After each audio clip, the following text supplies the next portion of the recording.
Hello, and welcome to the inaugural podcast of the Over the Threshold podcast. I guess I said podcast too many times there, but that's all right. I'm going to power through.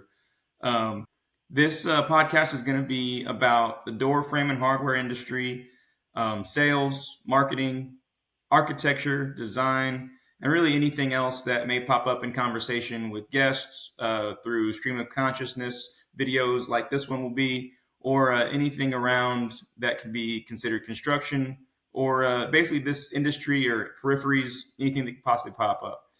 Hopefully, this information will be not only entertaining, but will show that the door frame and hardware industry as a whole and all its periphery will be something viable for you to not only take some interest in, but maybe even spark some interest in a career that you could start in this industry. There's not a lot known on it. Not a lot of spotlights get shown on door frames and hardware.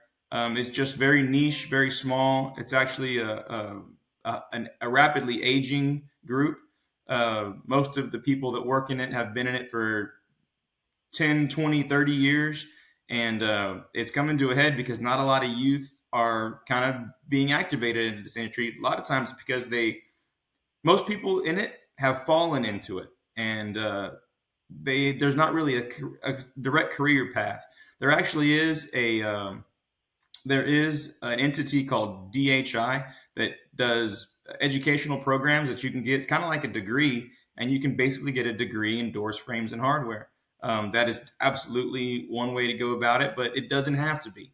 Not everybody in the industry has that. If you do have it, it's a lot of work, but you can be very, satisfied in your career with that on your moniker there on your name. It's like a doctorate in doors, frames, and hardware. You would be surprised how in demand that is in 2024.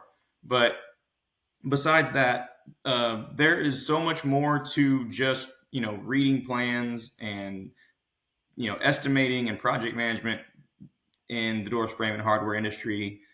It's an amalgamation of pretty much every aspect of everything that you can think of, but you can find your niche in any aspect of it. From if you're an architect, you can specialize in door frames and hardware. You can be a specification writer in doors, frames, and hardware. That's a legitimate job that you could make six figures just doing hardware specification writing.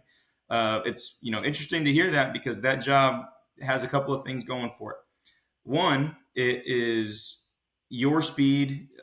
You are self reliant. You get a job, you write the spec, you hand it over, and then you're called upon if there's any questions with that. But you generally work from home.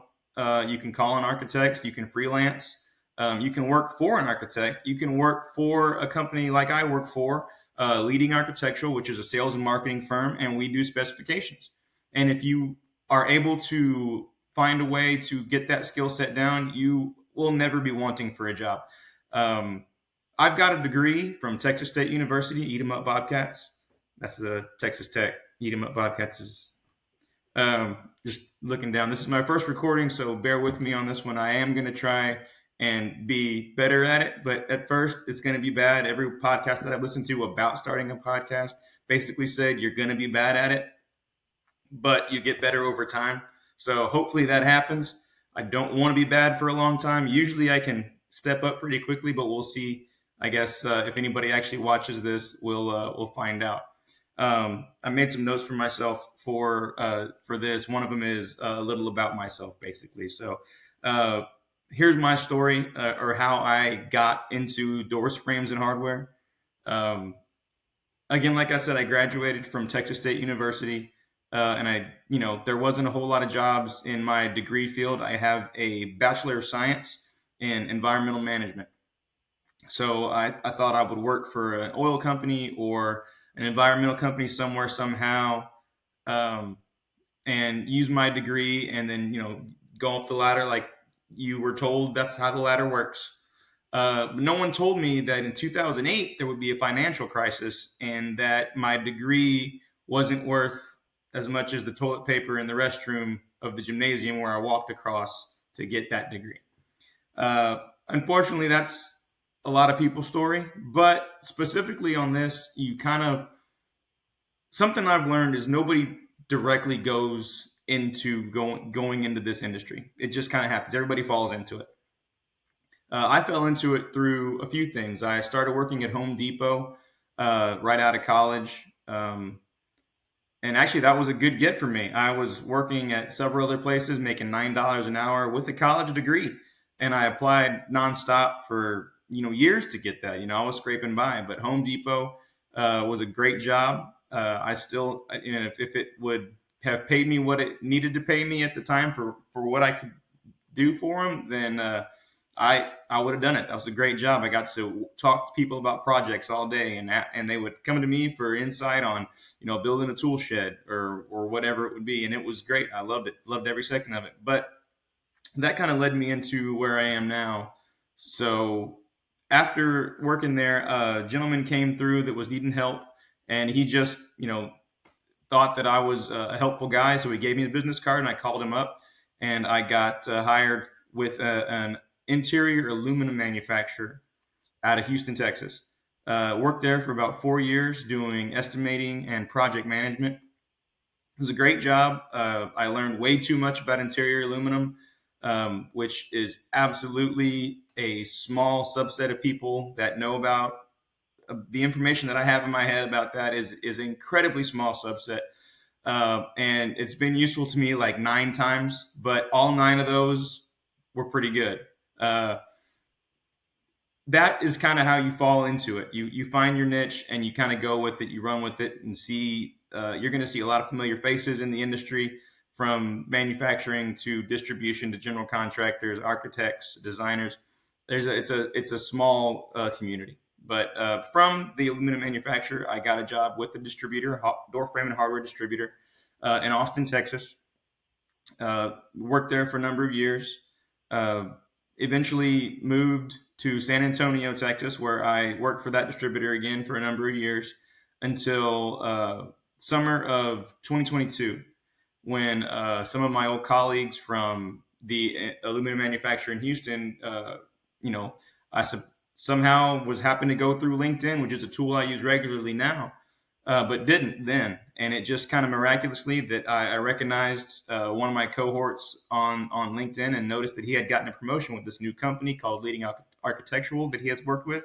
And I just congratulated him and said, hey, if you ever need any help, reach out. And he, about 4 seconds later, he dinged. He said, you serious? And ended up going through some conversations. I met the owner through some phone calls. I had already known him because I worked with him as a distributor, because he was a manufacturer's representative through his marketing and sales position, and ended up working out. And I got hired, and it's been really fun to explore how the industry works from this angle. All the information that I've gathered from working with a distributor, working with the manufacturer, the information I learned at Home Depot, and information that I gleaned from the college classes that I had that had nothing to do with construction. All that put together put me in the position where I am now, where I am now able to be the architectural development manager for Leading Architectural. And we're doing really well with the business that we're in here in our territory. And it's been a really good ride so far, and I hope the ride keeps going. This podcast is another part of my, what is going to be my role here in the company.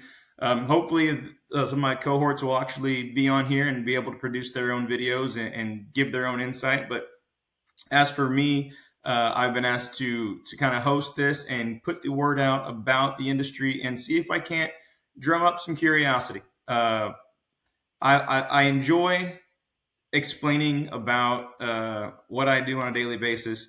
I've been referred to somewhat as a loquacious person, so I never have too many shortage of word. You can ask my kids; they are very aware. I'll have they'll tell Daddy to stop talking many times, and I'll just keep going. It's just one of those things. I had the gift for gab, so hopefully it's not bad. Hopefully, it doesn't get too annoying too quickly. Again, I'll try to be brief. But I do want to make these, between 5 and 10 minutes, depending, and then maybe interviews can go longer than that.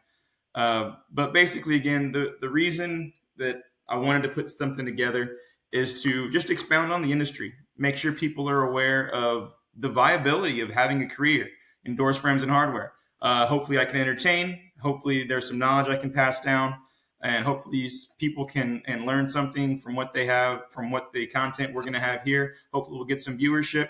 Hopefully, we'll have some, some laughs, entertainment value stuff, and not always be so serious about what can go on. But honestly, without knowing it, I've been in the industry for almost 11 years. Let me see. Actually closer to 15. But it is, unbeknownst to me, an absolutely viable career path. And there are people my age, I'm going to be 40 years old this year, that are kind of floating. I was there, working for that distributor for a number of years. I was just kind of in my cubicle, looking at the wall, and my face was lit up with the light from construction plans, which it actually is from this side. I have a little light over here, but that color is coming from plans I'm looking at for a job in Austin, Texas. So no shortage of time. Gotta be doing two things at once, or else I'm not making any money. Either way, I hope that this can be an informative and informational, educational, entertaining podcast. I look forward to doing it on a weekly basis, hopefully weekly. Maybe it'll be monthly. I'm not sure. We're still working out the kinks. But again, as for episode 1, it was just kind of an introduction. Hopefully there's some information here that is informative and enjoyable. But I really hope to keep this going, and I hope I get some people some feedback on what you might want to hear, what you're curious about. Happy to answer questions. Other than that, hope everyone has an enjoyable rest of their day, and I'll see you on the next one. Thanks a lot. Bye bye.